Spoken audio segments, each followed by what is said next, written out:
Hello everybody, this is Hammer Striker here. Today I've got a couple of Glocks. I've got a 22 Gen 5 and a 23 Gen 5.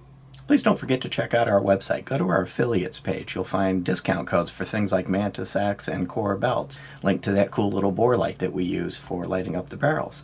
Use those links. It will often save you money, never will cost you any additional money, and helps the channel. And please consider supporting the channel on Player, formerly Utreon, where we can do some types of videos that are no longer allowed on YouTube. Both of these are chambered in 40 Smith & Wesson. The 22 is the full size. It holds 15 rounds in its flush magazine that you see here. And this would be equivalent to the Glock 17 in the 9mm. And then sitting here behind it, I've got a 23, also chambered in 40 Smith & Wesson, holds 13 in its flush magazine, and this would be equivalent to the 19 in the 9mm realm. And Glock's got quite a bit of that in their lineup, where they have similar sized pistols with different model numbers in different calibers. The biggest change between the 9mm and the 40 would be the fact that the 9mm Glock 19 would have held 15 rounds. The 40 Smith & Wesson's a little bit bigger around, so fewer of them stack. And the Glock 17 and 9mm would hold 17 rounds instead of 15. So you do lose a little bit of capacity. The thickness and dimensions are similar. So let's kind of go over the dimensions of what's in my hand, because we are talking about the 40 Smith & Wesson and not really the 9mm. So 25.82 ounces for the larger Glock 22 and 24.23 ounces for the little bit smaller Glock 23. Dimensionally, 7.95 inches long, 7.28 inches long. The height on them, with the flush magazine, if I get them the right way around, is 5.08 for the 23 and 5.31 for the 5.51 for the 22. So you can see there's, a good finger plus distance. From a concealed carry perspective, this is the part that makes a difference on how easy it is to hide. And when I set them side by side, you see there is a difference, of course, in the length, but it's less noticeable. This is going to be less important to hiding the gun than the grip heights. They're both 1.34 inches thick, so dimensionally they're the same in the slides. And of course, the 22 has a longer barrel, 4.49 versus 4.02. With 40, that's going to give you a little bit more velocity. And interestingly enough, I found the 22, the little bit bigger one, just a little easier to shoot well.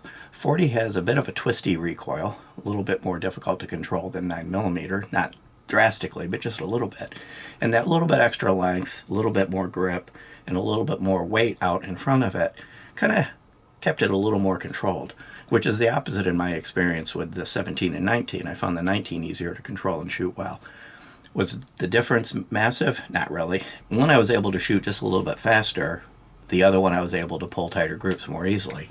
But again, the difference was not significant enough to matter really in the grand scheme of things. From a feature perspective, these are Gen 5s. So both of them have ambidextrous slide stop slide release. It's on this side and it's on the other side.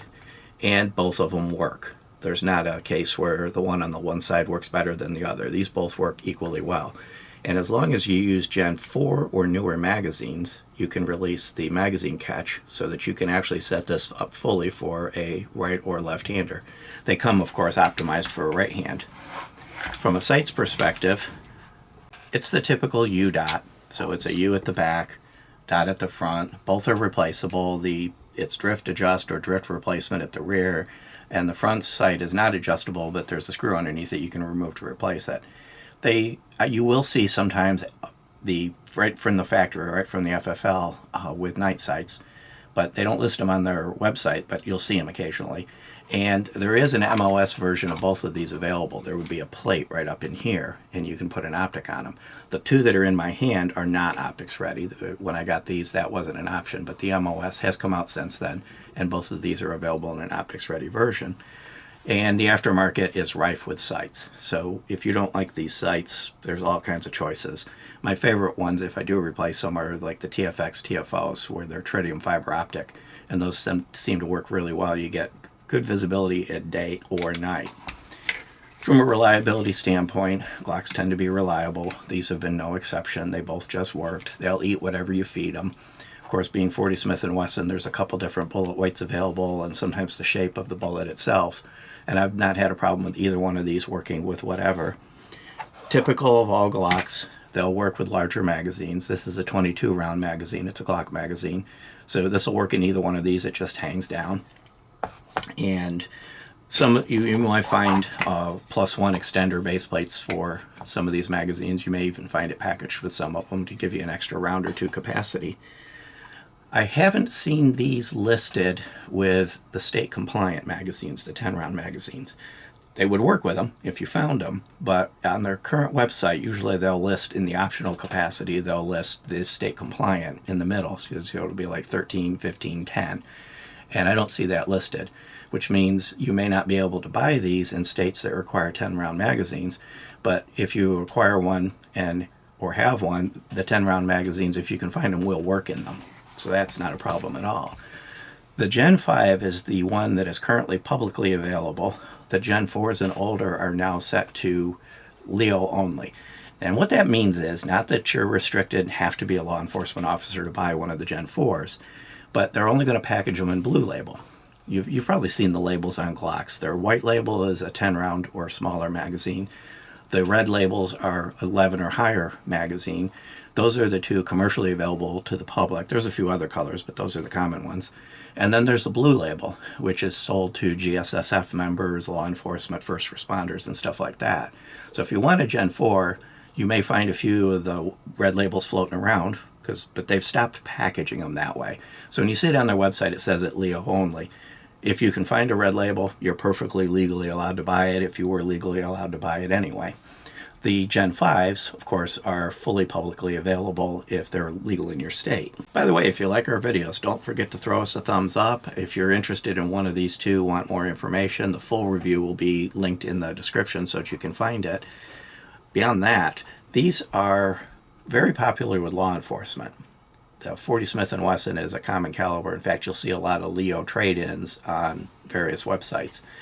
The 9mm seems to be a little less popular with law enforcement. The 40 is a little bit more powerful, and they fit in the same form factor as far as the thickness of the gun and everything else, as opposed to moving up to 45, which usually has a thicker frame, thicker slide, and everything else. You may see these in competition in GSSF. They're actually quite a popular gun, other than the fact that 9mm seems to be taking over the market. From a pricing perspective, both of these that you see here are going to be in the $540-ish range. Glock doesn't publish MSRP, but they do enforce MAP, minimum advertised pricing. So generally the prices you see on websites advertised is close to what would be an MSRP. I see these around $540-ish. The MOS version of these critters are in the $625-ish, and again, that'll vary. And now the couple other features, just like the Gen 4s, they both have replaceable back straps. They come with it. If you do buy the MOS version, it comes with a plate kit for all the popular optics. So they're ready to go out of the box. They're ready to customize out of the box. They have a single slot Picatinny rail, both of these do, so that you can put a laser or light or other thing on it. They work very well, and the aftermarket has really caught up with Glock, so that single slot rail is not a limitation. A lot of guns you see 3, 4, 5 slots. Most things that you're going to mount on a pistol Picatinny rail are used to the Glock one, and they have mechanisms to adapt. So the fact that there's only a single slot really isn't that important anymore. So the last thing you're probably interested in is the trigger. And one thing I'll mention too, the slides on the Gen 5s are a little bit thicker and a little bit heavier than the Gen 4s, and they've changed the spring just a little bit. When I've shot 40 cal Gen 4s, and I really didn't care for them as much. They were twistier than I liked. The Gen 5 has tamed a lot of that, and the 40 is actually pleasant to shoot out of these. So, from a trigger perspective, I only need to demonstrate one of these triggers because they're identical, and that's one of the nice things about Glock. You've got minimal take-up. Notice you have the inertial toggle, and of course there's a drop safety piston inside the slide. So you do the take-up. Relatively short, fairly crisp break. Relatively short, very tactile, and audible reset. And you're right on the wall, and again, a relatively crisp, short break. comes in around 5.5 pounds. These, of course, can be tuned. There's the minus connector and things like that, but the factory trigger is actually decent, and especially if you're looking for concealed carry and self-defense, it's kind of an optimal trigger for that. If you're looking at using these in a competition, such as GSSF or something like that, then you may choose to optimize the trigger with, maybe the minus connector.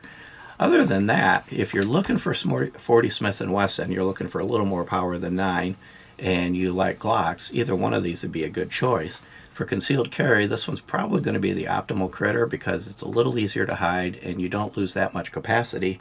And because it will use the 15 and 22 round magazines, you can carry backup magazines. If you're looking for a duty weapon, then the 22 would be probably the choice you would go with. Beyond that, if you like our videos, please give us a thumbs up, subscribe, check that box up there to be notified if you do. Check us out on Facebook, Instagram, Player, Rumble. We're pretty much everywhere. And thank you.